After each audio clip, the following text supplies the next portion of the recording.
Welcome to Jaja academy Lahore. आज हम discuss करेंगे आईसीएस पार्ट 1 के chapter number 6 security, copyright and the law के इंपॉर्टेंट शॉर्ट क्वेश्चंस को। डिस्क्राइब कंप्यूटर वायरस और explain virus activation in computer. Computer virus computer का ही एक प्रोग्राम है या इसे आप कंप्यूटर सॉफ्टवेयर कह सकते हैं that disturbs the normal working of a computer without the permission of the user। Virus की दो टाइप्स होती हैं, जिनमें से एक टाइप ऐसी होती है कि जब वायरस किसी कंप्यूटर में एंटर होता है, it begins to replicate itself. Virus अपनी कॉपीज जनरेट करना शुरू कर देता है। रेप्लिकेट का मतलब होता है कॉपीज जनरेट करना, यानी अपनी ग्रोथ को स्टार्ट कर देता है, बढ़ता जाता है। और दूसरी टाइप का वायरस कंप्यूटर में मौजूद किसी फाइल या किसी प्रोग्राम के साथ अटैच हो जाता है और जैसे ही हम उस फाइल को या प्रोग्राम को एग्जीक्यूट करते हैं या फाइल को ओपन करते हैं, तब वो वायरस भी एक्टिवेट हो जाता है। लेकिन जब तक हम उस फाइल को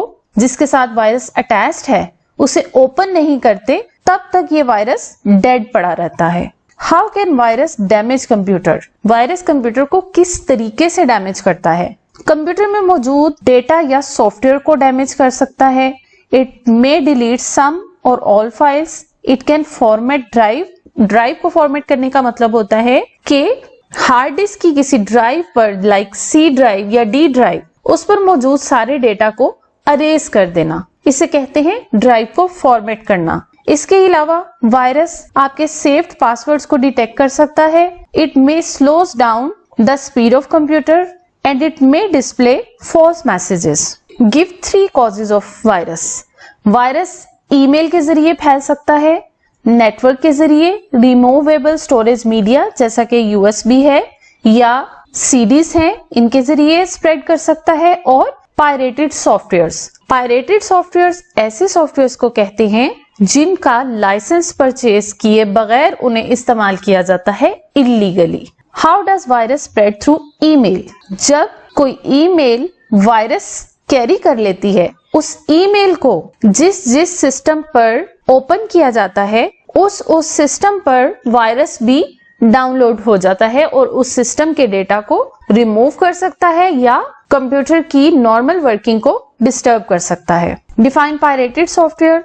an illegal copy of software is called pirated software.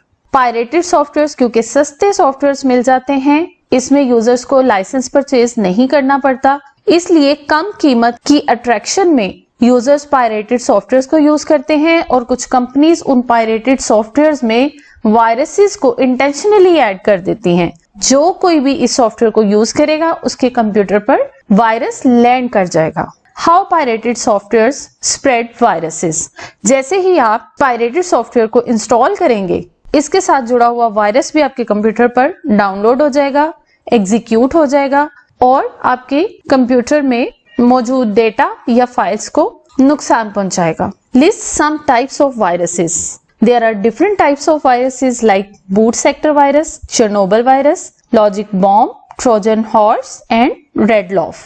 What is boot sector virus? Computer में मौजूद हार्ड डिस्क को डिफरेंट सेक्टर्स में डिवाइड किया जाता है और इन सेक्टर्स पर डेटा को स्टोर किया जाता है। हार्ड डिस्क का जो पहला सेक्टर होता है उसे कहते हैं बूट सेक्टर। इसमें कंप्यूटर की स्टार्टअप इंस्ट्रक्शन से रिलेटेड डेटा मौजूद होता है और ऐसा वायरस जो बूट सेक्टर पर अटैक करता है उस वायरस को कहते हैं बूट सेक्टर वायरस।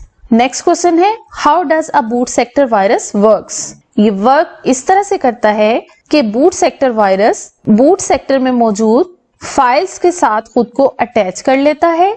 इन फाइल्स की टाइप्स आमतौर पर होती हैं .exe, .com और .dll। अब जैसे ही आप इन 3 फाइल्स को एग्जीक्यूट करवाते हैं, साथ ही बूट सेक्टर वायरस भी एग्जीक्यूट हो जाता है। एग्जीक्यूट हो जाने का मतलब है कि एक्टिवेट हो जाता है और आपके सिस्टम को डिस्टर्ब करता है। It affects the booting process of an infected computer system. Define Chernobyl virus. Chernobyl virus Microsoft office की जो फाइल्स आपके कंप्यूटर पर स्टोर्ड होती हैं उन सबको डिलीट कर सकता है और कंप्यूटर का सारा डेटा भी रिमूव कर सकता है।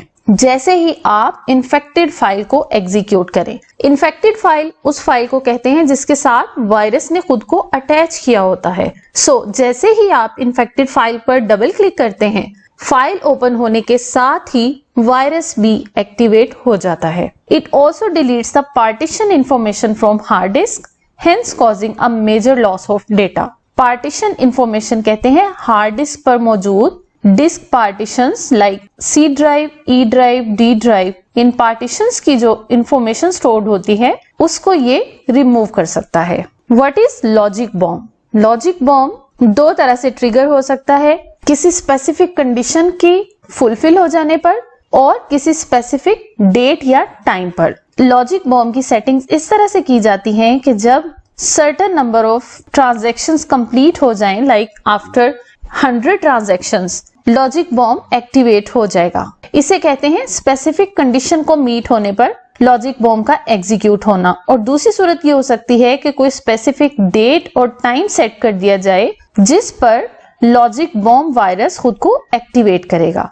इसीलिए लॉजिक बॉम्ब वायरस को टाइम बॉम्ब भी कहा जाता है, क्योंकि इसमें टाइम की सेटिंग की जाती है कि ये वायरस कब एक्टिवेट होगा। Next question is define Trojan horse. Computer पर इंस्टॉल गेम्स को प्ले करते हुए in the middle of execution Trojan horse virus खुद को एक्टिवेट करता है and it executes illegal and destructive instructions. It contains hidden instructions to erase data, for example, format C drive.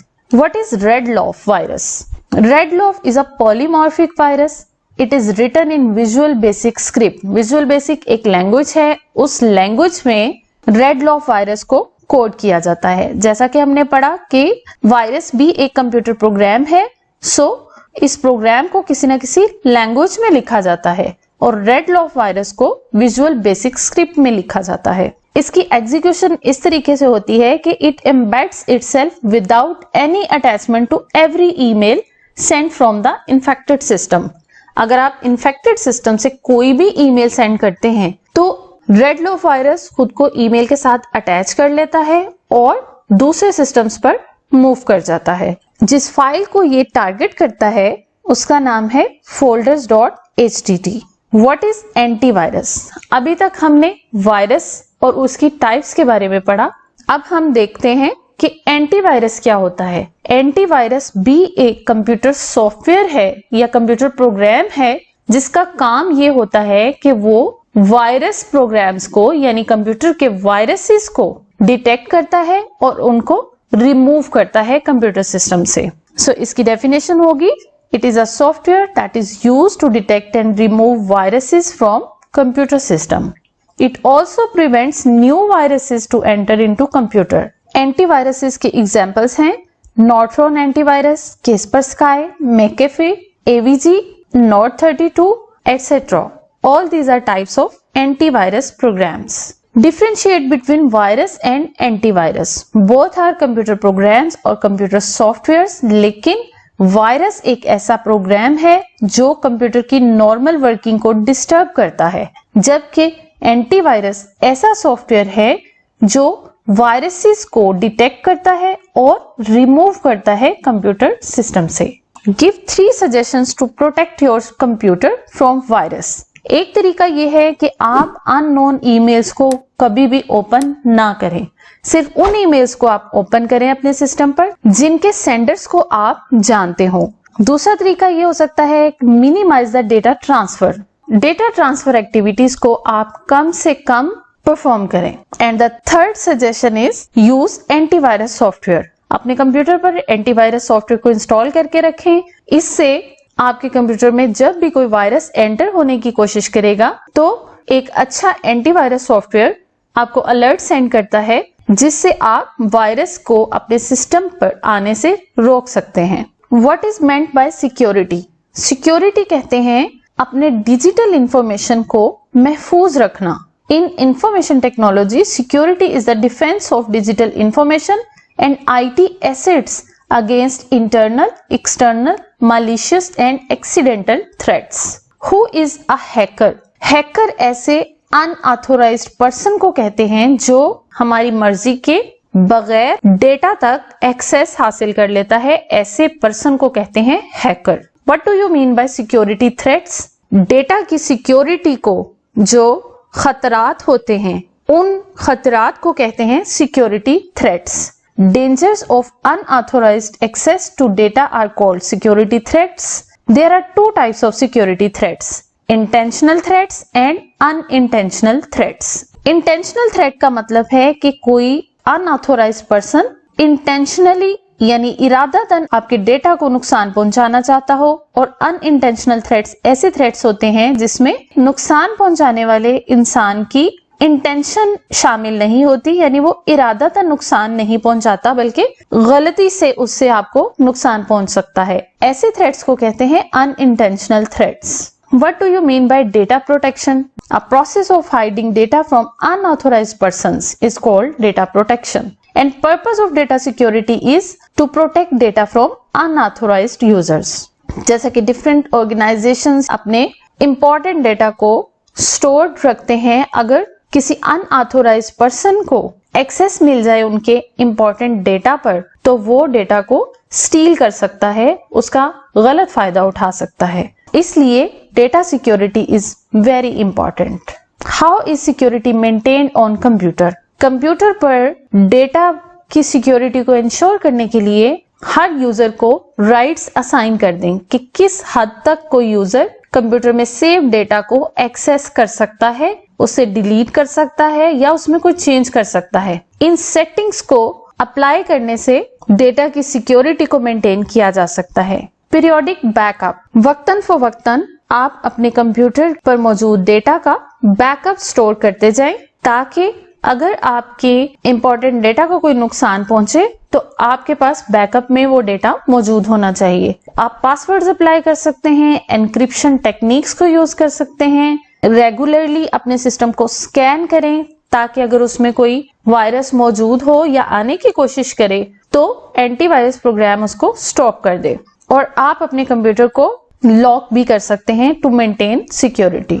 State the purpose of password. Password एक secret word को, secret code को कहते हैं, जिसे आप अप्लाई करते हैं किसी भी अनऑथोराइज्ड पर्सन को अपनी डिवाइस पर एक्सेस करने से रोकने के लिए। It is used to secure data और computer from unauthorised users. Authorised users उन यूजर्स को कहते हैं जिन्हें आप अपने सिस्टम पर एक्सेस प्रोवाइड करते हैं, और अनऑथोराइज्ड यूजर्स वो होते हैं जिन्हें आपने अपने कंप्यूटर पर एक्सेस नहीं दी होती। और हैकर वो पर्सन है जो इलीगली आपके कंप्यूटर पर एक्सेस हासिल कर ले और आपकी इंफॉर्मेशन को चुरा ले। Define the term backup. Backup कहते हैं अपने डेटा की एक एडिशनल कॉपी को। फॉर एग्जाम्पल, ये जो फाइल जिसमें मैं आपको टीच कर रही हूँ, अगर अभी ड्यूरिंग रिकॉर्डिंग ही इसमें कोई प्रॉब्लम आ जाता है, मेरा सिस्टम हैक हो जाता है, तो मैं तब ही इस फाइल को वापस ले सकती हूँ जब मैंने इसे किसी और प्लेस पर स्टोर्ड रखा हो। फॉर एग्जाम्पल, किसी अलग हार्ड डिस्क पर या किसी अलग यूएसबी पर अपने डेटा की एक एडिशनल कॉपी सेव कर लेते हैं, और अगर आपके मौजूदा कॉपी में कोई प्रॉब्लम आता है तो आप उस स्टोरेज मीडिया से अपनी बैकअप फाइल को दोबारा कॉपी करके अपने काम को कंटिन्यू कर सकते हैं। Why it is necessary to backup data regularly? इसीलिए कि अगर आपका सिस्टम क्रैश कर जाए या आपका डेटा किसी वजह से गुम हो जाए तो आप बैकअप से उसको रिट्रीव कर सकें। What is incremental backup? आमतौर पर जब हम बैकअप लेते हैं तो हमारे डिवाइस में मौजूद सारे डेटा का बैकअप जनरेट होता है और उसकी कॉपी को हम अलग से किसी डिवाइस पर स्टोर करते हैं। अगर आप डेली बेसिस पे बैकअप ले रहे हैं तो सारा का सारा रिकॉर्ड बैकअप हो रहा है, और एक टाइम ऐसा आएगा कि आपकी स्टोरेज मीडिया जहां पर आप बैकअप ले रहे हैं वो फुल हो जाएगा। सो स्टोरेज स्पेस को बचाने के लिए इंक्रीमेंटल बैकअप्स लिए जाते हैं, जिसमें पिछले बैकअप से लेकर अब तक की सिर्फ चेंजेस को दोबारा बैकअप लिया जाता है, ना कि पूरे के पूरे डेटा को बैकअप किया जाता है। इसका फायदा ये होता है कि it reduces the storage space usage. What is meant by encryption? Changing the form of data so that unauthorized person doesn't understand it. Like हम कोडेड फॉर्म में अगर कोई बात करते हैं, जैसे कि फ्रेंड्स डिसाइड कर लेते हैं कि अगर कोई थर्ड पर्सन आता है तो हम इन कोड वर्ड्स में एक दूसरे के साथ बात करेंगे और तुम ये समझ जाना कि मैं क्या कह रहा हूं। यानी आप किसी दूसरे पर्सन के सामने एक्चुअल डेटा या एक्चुअल इंफॉर्मेशन को डिस्क्लोज नहीं करते, बल्कि उसकी कोडेड फॉर्म में बात करते हैं। ऐसी कोडेड फॉर्म या changing the form of data को कहते हैं एनक्रिप्शन। What is biometrics? किसी पर्सन की आइडेंटिफिकेशन के लिए बायोलॉजिकल मीन्स को यूज करना is called biometrics. Biological means such as fingerprints को स्कैन करना, उसकी वॉइस को रिकॉग्नाइज करना, या फेस रिकॉग्निशन, या फिर उसके आई के रेटिना की रिकॉग्निशन से किसी पर्सन को आइडेंटिफाई करना is called biometric verification. For example, आजकल हमारे मोबाइल्स में थंब स्कैनर होता है, हम अपना थंब रखते हैं, इससे हमारी बायोमेट्रिक वेरिफिकेशन होती है और हमारा मोबाइल अनलॉक हो जाता है। इसी तरह आप फेस रिकॉग्निशन मेथड यूज कर सकते हैं, वॉइस रिकॉग्निशन मेथड यूज कर सकते हैं। इंसान की आइडेंटिफिकेशन के लिए उसके बॉडी पार्ट्स का इस्तेमाल करना is called biometric verification. Give 2 biometric methods to prove your identity to log on a system. ये हमने डिस्कस कर लिया। What is security violation? Data की सिक्योरिटी को ब्रेक करना is called security violation. Disclosure of sensitive information to unauthorized person is called security violation. Write 2 security violations. Someone may break into the computer room and take away all storage devices having sensitive data. एक तरीका यह है कि कोई person computer room में ताला तोड़कर या किसी भी तरीके से एंटर हो जाता है और स्टोर डेटा को उठाकर ले जाता है। This is a type of security violation. दूसरा तरीका ये हो सकता है कि अनऑथोराइज्ड पर्सन ऑनलाइन सिस्टम को हैक कर ले। फॉर एग्जाम्पल, किसी मेल सर्वर तक अगर वो एक्सेस हासिल कर ले तो मेल सर्वर से जितनी भी ईमेल मैसेजेस होकर गुजरेंगी उन सबको वो व्यू कर सकता है। What is unauthorized access to computer system? Unauthorized access कहते हैं किसी अनऑथोराइज्ड पर्सन का इलीगली आपके कंप्यूटर तक एक्सेस ले लेना is called unauthorized access. Why user rights are assigned? ये भी हम डिस्कस कर चुके हैं। यूजर्स को उतने ही राइट्स दिए जाएं जितना उससे काम लेना है या जितनी उसकी समझ बूझ है। हर पर्सन को अपने प्राइवेट डेटा तक एक्सेस मत दें। Define software piracy. Software piracy कहते हैं किसी कॉपीराइटेड सॉफ्टवेयर को इलीगल तरीके से उसकी कॉपी लेकर यूज करना। Illegal duplication of copyrighted software is called software piracy and it is a punishable crime. Punishment may involve huge amounts of penalties, penalty like fine वगैरह। What do you know about copyright act? Copyright act एक कानून है जो बनाया गया था 1976 में और ये एक्ट या लॉ कंट्रोल करता है सॉफ्टवेयर पायरेसी को। अगर कोई सॉफ्टवेयर पायरेसी करता है तो उसे कॉपीराइट एक्ट 1976 के तहत सजा मिलती है and some amendments were made in 1983। What is misuse act 1990? Computer misuse act 1990 में बना था। It was pass to deal the problem of hacking.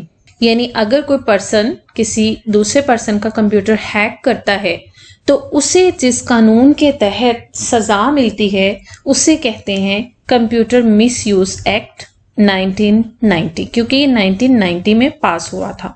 Legislation recognised 3 की ऑफेंसेस। 3 तरह से हैकिंग हो सकती है, जैसा कि unauthorized access to computer material, computer में पड़े हुए डेटा को अनऑथोराइज्ड तरीके से एक्सेस करना। अनऑथोराइज्ड एक्सेस टू कमिट और फैसिलिटेट ऑफेंसेस। कमिट मींस खुद हैकिंग करना या किसी हैकर को फैसिलिटेट करना। और तीसरी सूरत है unauthorised modification of computer material, computer में मौजूद डेटा में कोई चेंज कर देना अनऑथोराइज्ड तरीके से। इन तीनों ऑफेंसेस पर कंप्यूटर मिसयूज एक्ट अप्लाई होता है। Thank you for watching. For more computer science lectures, subscribe to my channel.